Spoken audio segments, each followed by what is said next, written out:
Avec plus de 35 concerts, 60 000 spectateurs en 3 jours, le Festival des Papillons de Nuit s'est achevé cette nuit après une journée rythmée par la fine fleur de la folk, des têtes d'affiche, mais aussi beaucoup de révélations. Voici le résumé de cette dernière journée à travers le regard très aiguisé de 2 bénévoles du festival qu'ont rencontré Pauline Latruite et Guillaume Le Gouic.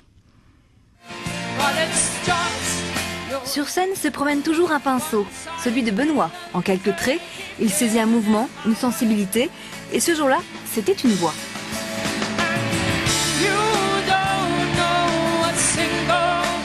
Ami de McDonald's, c'est vachement bien. J'ai bien aimé, super voix, petit côté déhanché sympa.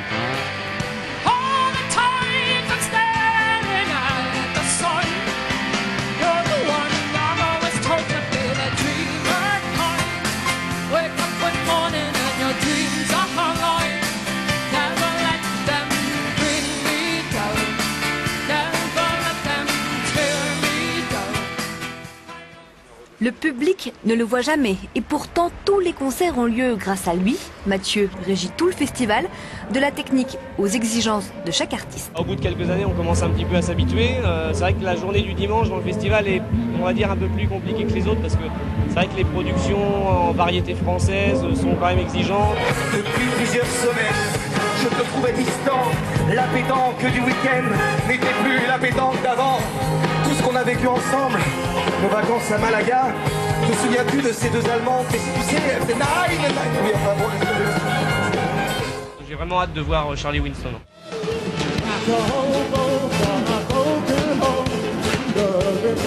Et en effet, notre coup de cœur de la journée vit comme un hobo, en gardant la tête froide malgré un succès fulgurant, apparu il y a 6 mois seulement.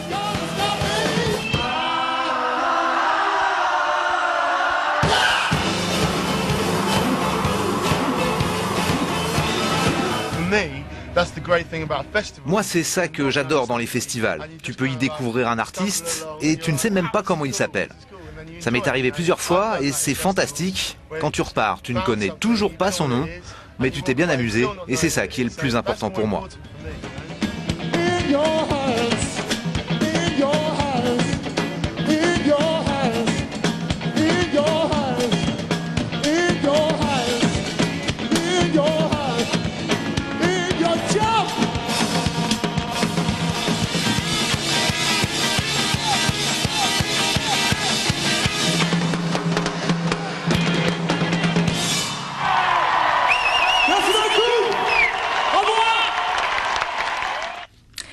Et c'est la fin.